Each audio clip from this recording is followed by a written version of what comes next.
Hello my dear kids. ఈరోజు మనం చెప్పుకోబోయే కథ పేరు 'ఉత్సాహం ఉల్లాసం'.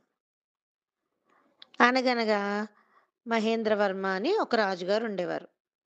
ఆయన చాలా మంచివారన్నమాట. తన రాజ్యంలో ప్రజలందరినీ ఎంతో చక్కగా పరిపాలించేవాడు. వాళ్ళందరికీ ఏదైనా సమస్యొచ్చినా, వాళ్ళకేమైనా కావాలన్నా అందరికీ తప్పకుండా సహాయం చేస్తూ ఉండేవారు. రాజుగారు భోజన ప్రియుడు. అంటే రకరకాలైన రుచికరమైన కొత్త కొత్త ఆహార పదార్థాలు తినడం అంటే ఆయనకి చాలా ఇష్టం. ఒకసారి రాజుగారికి తన వంటశాలలో వంటవారు ప్రతిరోజు వండిపెట్టే ఆహారం తినడం చాలా విసుగనిపించింది. క్రొత్త వంటలు తినాలి అని అనిపించింది. అప్పుడు మంత్రిని పిలిచి తన కోరికను చెప్పారు రాజుగారు.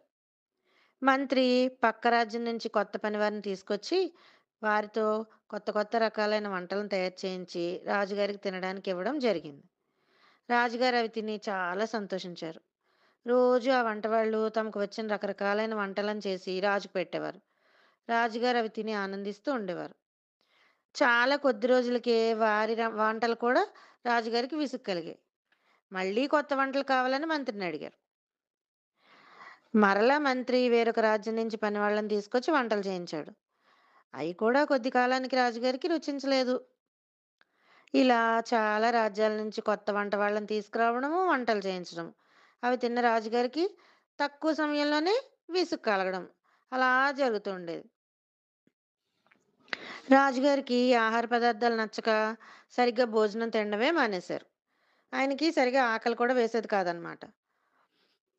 ఎటువంటి ఆహారం పెట్టినా రాజుగారికి రుచించడం లేదు. అంటే టేస్టీగా అనిపించడం లేదు.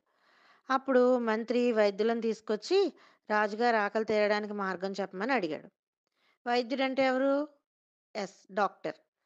ఒక్కొక్క వైద్యుడు ఒక్కొక్క సలహా. అంటే ఒక వైద్యుడు రాజుగారు తినే ఆహార పాత్రలు మార్చమన్నాడు. అంటే చూడండి, మీరు సరిగ్గా తినట్లేదని అమ్మ షాప్‌కెళ్ళి కాస్ట్‌లీ, కాస్ట్‌లీ ఐటెమ్స్ తీసుకొస్తుంటారు కదా! మీరు తాగడానికి సిప్పర్ గ్లాసెస్ అని, సిరమిక్ ప్లేట్స్ అని, రకరకాల గ్లాస్ లంచ్ బాక్సెస్ అని అమ్మ తెచ్చిస్తూ ఉంటారు కదా! అయినా కూడా మీరు సరిగ్గా తినకుండా ఫుడ్ వేస్ట్ చేస్తూ ఉంటారు. అలాగే రాజుగారికి కూడా రాజుగారు ఎలాగా ఎప్పుడూ వెండి పాత్రలోనే తింటారు కదా! ఈ వైద్యుడు ఏం చెప్పాడు, రాజుగారు ఎప్పుడు వెండి పాత్రలో తింటారు కదా! అవి మార్చేసి అన్నీ బంగారం పాత్రలు చేయించండి. కొత్త పాత్రల్లో తింటే రాజుగారికి ఆహారం కూడా రుచిగా అనిపిస్తుందేమో అని చెప్పి ఆ వైద్యుడు సలహా ఇచ్చాడనమాట. అప్పుడు మంత్రి ఏం చేశాడు, వెండి పాత్రలన్నీ మార్చేసి అంటే కంచం, స్పూను, గ్లాసు అవన్నీ మార్చేసాడనమాట. మార్చి బంగారంతో చేయించి రాజుగారికి అందులో ఆహార పదార్థాలను పెట్టడం మొదలుపెట్టారు. అలా పెట్టినా కూడా మీరెలా వదిలేస్తారు ఫుడ్డు? అమ్మ ఎంత కాస్ట్‌లీ ఐటెమ్స్ తీసుకొచ్చి అందులో మీ ఫుడ్ ప్రిపేర్ చేసి ఇచ్చినా కూడా మీరు సరిగ్గా తినరు కదా! సేమ్ అదే విధంగా రాజుగారికి కూడా ఒక రోజు, 2 రోజులు బానే ఉంది. మూడో రోజు నుంచి అందులో తిన్నా కూడా రాజుగారికి విసుగ్గానే అనిపించింది. అప్పుడు ఆకలి సరిగ్గా తీరక రాజుగారికి నిద్ర కూడా సరిగ్గా పట్టేది కాదనమాట. కడుపు సరిగ్గా నిండక, కంటి నిండా నిద్రపోకపోతే ఎలా ఉంటుంది మనకి? డల్‌గా అనిపిస్తుంది కదా! అలాగే రాజుగారు కూడా ఎప్పుడూ నీరసంగా, ఉత్సాహం లేకుండా ఉండేవారనమాట. దీనివల్ల ఆయన ప్రజల సమస్యలను కూడా సరిగ్గా పట్టించుకునేవారు కాదు. ఇలా ఉండగా రాజుగారికి ఒక కోరిక కలిగింది ఒకరోజు. అదేంటంటే అడవికి వేటకు వెళ్ళి ఒక లేడీని వేటాడి ఆ ఫ్రెష్ మాంసంతో కూర చేయించుకొని తినాలని మంత్రితో కలిసి వేటకి అడవికి బయలుదేరాడు. ఆ అడవిలో లేడీని వేటాడుతూ రాజుగారు, మంత్రిగారు గుర్రం మీద చాలా బాగా అడవి లోపలికి వరకు వెళ్ళిపోయారనమాట. మిట్ట మధ్యాహ్నం బాగా ఎండగా ఉంది. దానితో పాటు తెల్లవారుజామునే వేటకి బయలుదేరారు.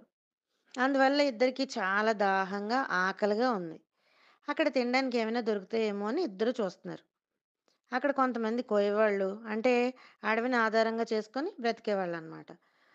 అంటే అడవిలో వేటాడుకొని అక్కడ దొరికిన ఆకులు, అలములు వండుకొని తింటూ బ్రతుకుతూ ఉండేవాళ్ళు. వాళ్ళని కోయవాళ్ళు అంటారు. వాళ్ళ ఇల్లు కనిపించాయి. వాళ్ళ దగ్గరికెళ్ళి రాజు, మంత్రి ఆహారం ఏమైనా ఉంటే ఇవ్వమని అడిగారు. అమ్మో! మా ఇంటి దగ్గరికి రాజుగారొచ్చారు అని చెప్పి ఆ కోయవాళ్ళందరూ చాలా సంతోషపడిపోయి, వాళ్ళ దగ్గర ఏ ఆహారం ఉందో వాళ్ళు తినడానికి ఏదైతే వండుకున్నారో అది రాజుగారికి, మంత్రి గారికి పెట్టారు. సరైన ఆహారం, నిద్రలేని రాజుగారు ఈ కోయవాళ్ళు పెట్టిన ఆహారం చాలా రుచిగా అనిపించిందనమాట ఆయనకి. ఆ రుచిగా అనిపించిన ఆహారం కడుపు నిండా తిని, కడుపు నిండిన తర్వాత ఏముంది, ఇంకా హాయిగా నిద్ర పట్టేసింది. అక్కడే చెట్టు కింద హాయిగా నిద్రపోయారు. ఆ మంచి నిద్ర నుంచి లేచిన రాజుకి కొత్తగా ఎంతో ఉత్సాహంగా అనిపించింది. ఇంత మంచి రుచికరమైన ఆహారం నేనెప్పుడూ తినలేదు. ఇది ఏంటో కనుక్కో అని మంత్రికి చెప్పాడు రాజుగారు. మంత్రి ఆ కోయివాళ్ళని "ఈ ఆహారం ఇంత రుచిగా ఉండడానికి కారణం ఏంటి? ఇవి దేనితో చేశారు? ఈ పాత్రలకు వాడిన లోహం ఏమిటి? మాకు త్రాగడానికి ఇచ్చిన పానీయం ఏమిటి?" అని అడిగాడు. అప్పుడు కోయివాళ్ళు "మహారాజా, మా వంటలన్నీ మేము మట్టి పాత్రల్లోనే చేసుకుంటాం. మీకు ఇచ్చిన పానీయం కూడా నిమ్మకాయ కలిపి ఇచ్చిన మజ్జిగ. అది కూడా మట్టి గ్లాసే. ఇంకా మీకు ఆహారం పెట్టింది తాజాగా ఇప్పుడే చెట్టు నుంచి కోసిన అరిటాకులో. ఇక ఆహారం అంటే దంచిన బియ్యంతో వండిన అన్నం, తోటకూరతో చేసిన కూర. ఇంతకన్నా అడవిలో మాకేం దొరుకుతాయి?" అని వారు చెప్పారు. అంతకు మించి మీరు వేటకు ప్రయత్నించి చాలా అలసిపోయారు. అందువల్ల మేము పెట్టిన ఈ సాధారణ ఆహారమే మీకు అమృతంగా అనిపించింది అని చెప్పారు కోయవాళ్ళు. దీన్ని బట్టి మీకేమర్థమవుతుంది? ఎక్కువ ఆహారం తినడం వల్ల కూడా మనకి ఆహారం రుచించదు. ఆహారం రుచించడం అనేది మనం తినే పాత్రలను బట్టి కాదు. కదా! మనం ఎక్కువగా శ్రమిస్తే ఆహారం కూడా టేస్టీగానే ఉంటది. Hard work should be rewarded by good food. ఓకేనా?